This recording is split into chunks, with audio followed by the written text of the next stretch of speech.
தேரிழந்தூர் அர் ரஹீமியா அரபிக் கல்லூரி. உங்கள் ஆண் பிள்ளைகள் 7 ஆண்டுகளில் ஆலிம் பட்டத்துடன் பிகாம், பிபிஏ, பிஏ டிகிரிகளும் பெற்று சிறந்த ஆலிமாக வெளிவர இன்றே தொடர்பு கொள்ளுங்கள். பிஸ்மில்லாஹிர் ரஹ்மானிர் ரஹீம். அல்ஹம்துலில்லாஹி ரப்பில் ஆலமீன். அர்-ரஹ்மானிர் ரஹீம். மாலிகி யௌமிddin. إياك نعبد وإياك نستعين. اهدنا الصراط المستقيم صراط الذين أنعمت عليهم غير المغضوب عليهم ولا الضالين. آمين. بسم الله نحمده ونستعينه ونؤمن به ونتوكل عليه ونعوذ بالله من شرور أنفسنا ومن سيئات أعمالنا. من يهده الله فلا مضل له ومن يضلله فلا هادي له. ونشهد أن لا إله إلا الله وحده لا شريك له. ونشهد أن محمدًا عبده ورسوله أرسله بالهدى ودين الحق ليظهره على الدين كله ولو كره المشركون. اللهم صل على سيدنا محمد وعلى آل سيدنا محمد. اللهم صل وسلم. يا سيدي يا رسول الله خذ بيدي ما لي سواك ولا علوي على أحدي.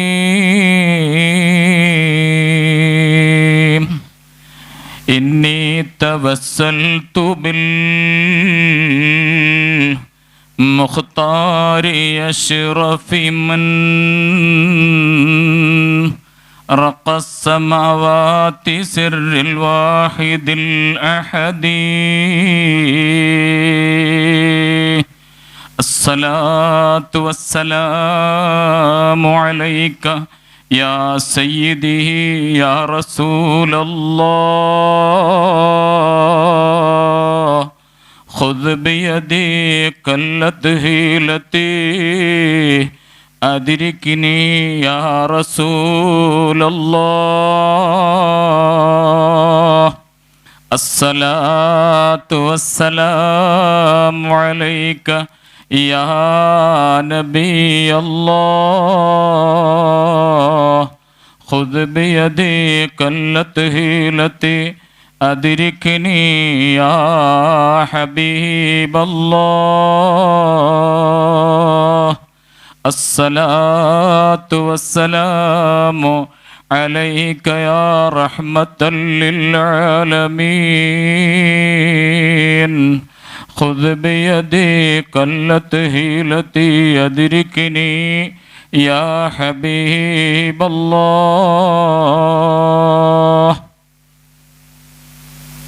അല്ലാഹു സുബ്ഹാനഹു വ തആല നമ്മുടെ இந்த കൂട്ടത്തെ അല്ലാഹുവിടെ റിളയിലും അല്ലാഹുവിടെ നോട്ടത്തിലും അല്ലാഹു ആക്കി തന്തൽ പെറുവാനാக ഉட்காருங்க.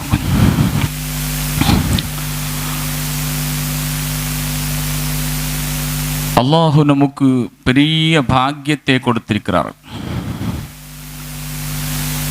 இந்த பெரிய மஜ்லிஸ் அல்ஹம்துலில்லாஹ் நிறைய உலமாக்கள்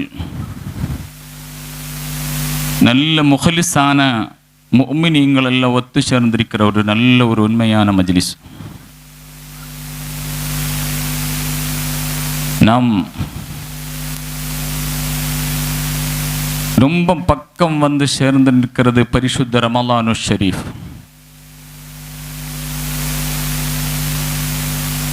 ரமலானு ஷரீஃபை நம்ம வரவேற்கிறதுக்கு எல்லாருமே நல்ல இதில் ரெடி ஆகிட்டே இருக்கிறது. அல்லாஹு அதுக்கூட அந்த எல்லாமே கண்ணியமும் நம்ம வச்சு அது எதிர்பார்க்கிறதுக்கு அல்லாஹ் நமக்கு தௌஃபீக் செய்வானாக.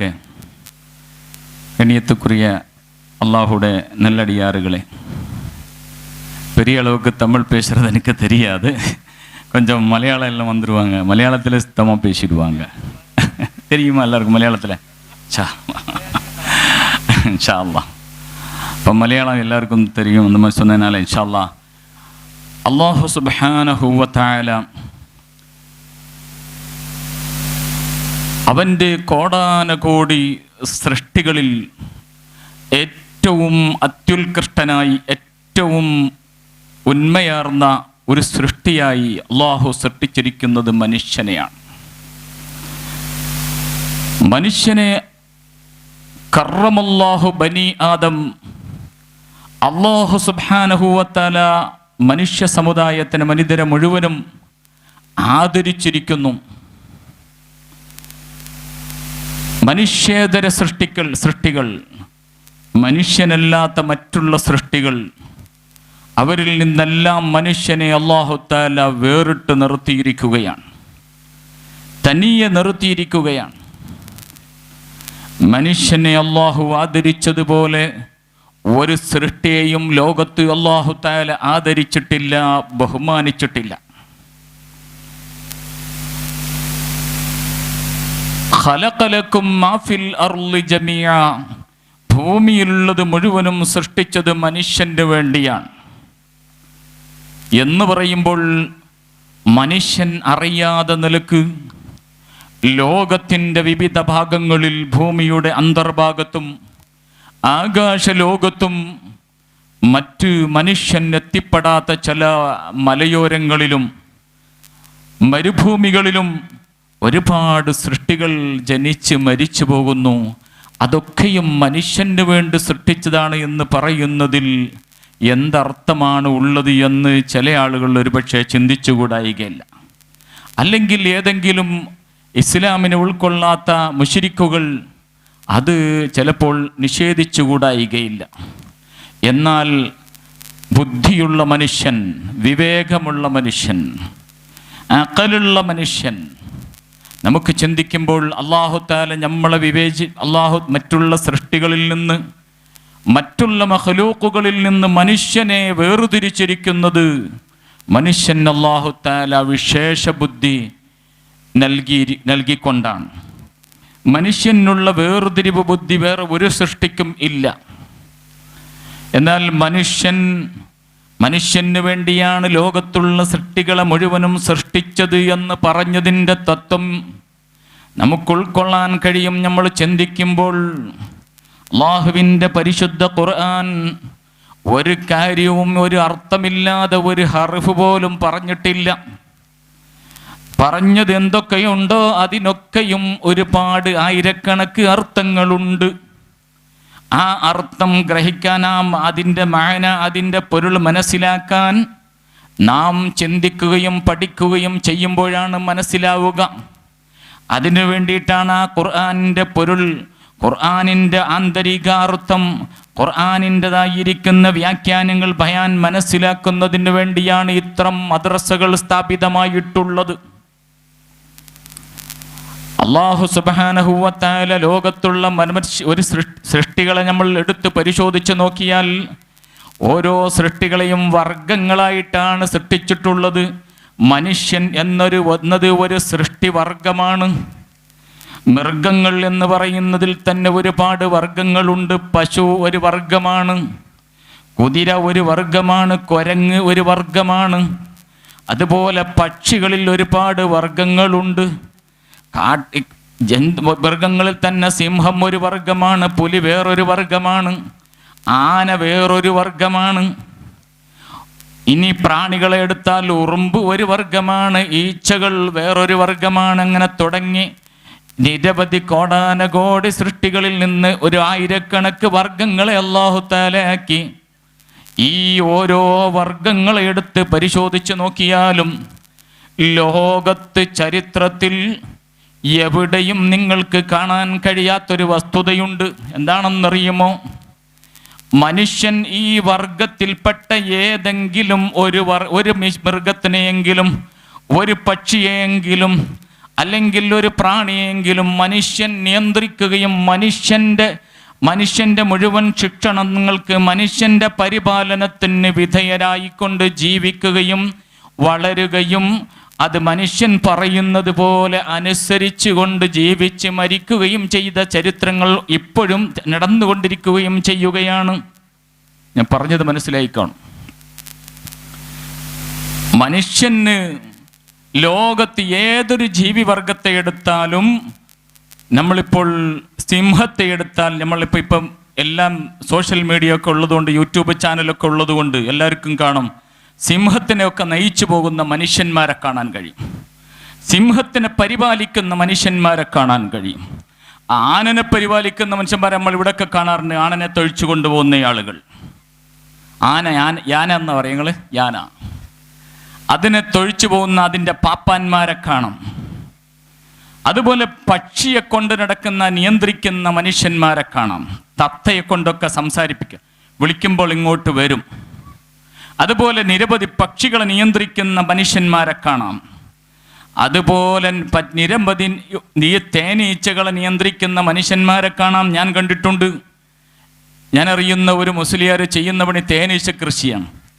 ആ തേനീച്ചയെ അദ്ദേഹം വളർത്തുകയാണ്. അങ്ങനെ ഇഷ്ടംപോലെ സംഭവങ്ങളുണ്ട്.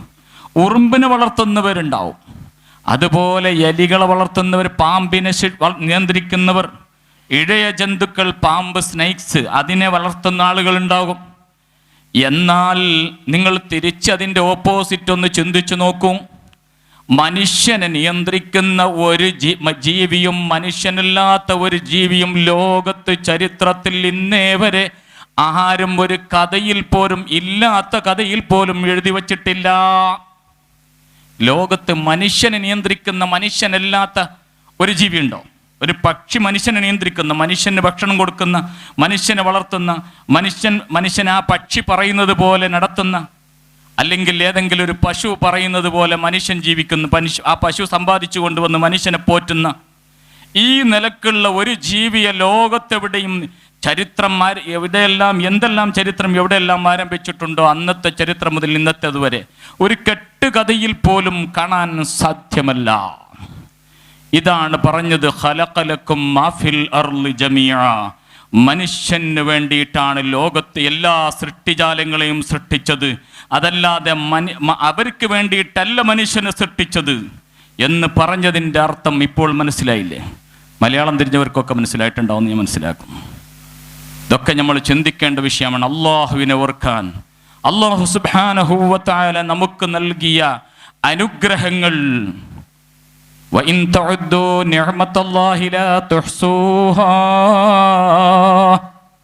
അല്ലാഹു തആല മനുഷ്യന് നൽകിയ നിഅമത്ത്, അനുഗ്രഹങ്ങൾ, അതെങ്ങാനും ഒന്ന് എണ്ണിത്തിട്ടപ്പെടുത്താൻ, അത് ഒന്ന് കണക്കാക്കാൻ തീരുമാനിച്ചാൽ സാധ്യമേ അല്ല.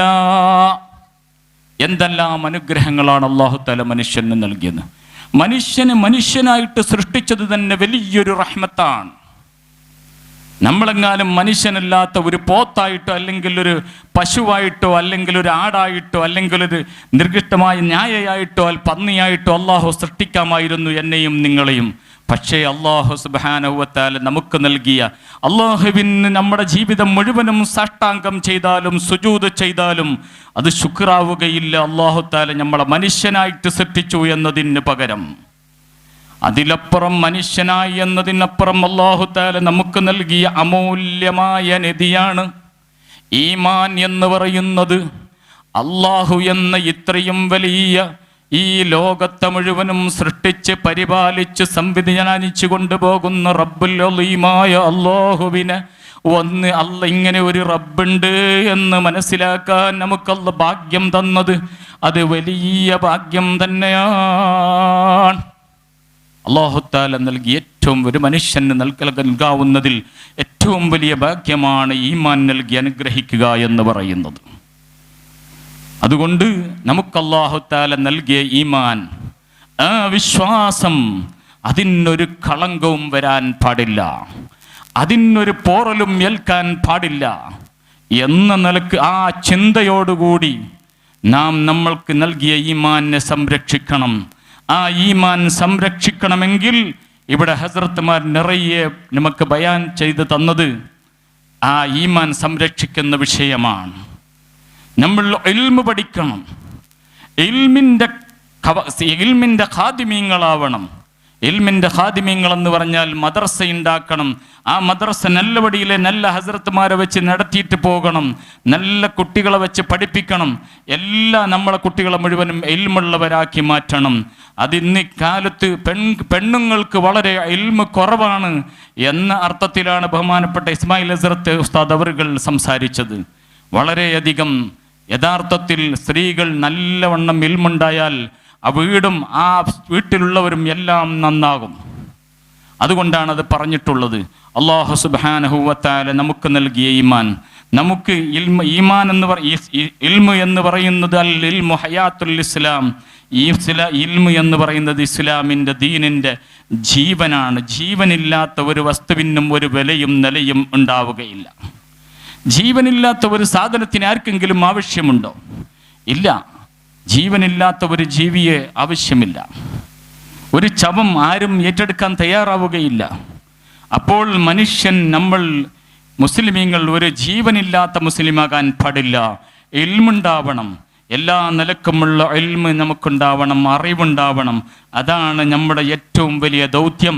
ആ ദൗത്യ നിർവഹണത്തിൻ്റെ ഭാഗമാണ് നമ്മളിവിടെയൊക്കെ കൂടിയിരിക്കുന്നത്. അല്ലാഹു സുബ്ഹാനഹു വ തആല അവൻ്റെ ഈമാൻ നമുക്ക് നൽകി അനുഗ്രഹിക്കുമാറാവട്ടെ. ഇൽമിൻ്റെ അഹ്ലുകാരിൽ അല്ലാഹു നമ്മൾ ഉൾപ്പെടുത്തി അനുഗ്രഹിക്കുമാറാവട്ടെ. കുറേ ആളുകൾക്കൊക്കെ ഞാൻ പറഞ്ഞത് മനസ്സിലായി കാണുമെന്ന് വിചാരിക്കുന്നു. ഏതെങ്കിലും മനസ്സിലാവാത്ത ആളുകളുണ്ടെങ്കിൽ ക്ഷമിക്കണം. മലയാളത്തിൽ എനിക്ക് തമിഴ് അത്ര സംസാരിക്കാൻ അറിയാത്തതുകൊണ്ട് ഇൻഷാ അല്ലാഹ് നമുക്ക് ദുആ ചെയ്യല്ലേ? ഇൻഷാ അല്ലാഹ് എല്ലാവരും പറ്റുന്ന ആണുങ്ങൾ മുഴുവനും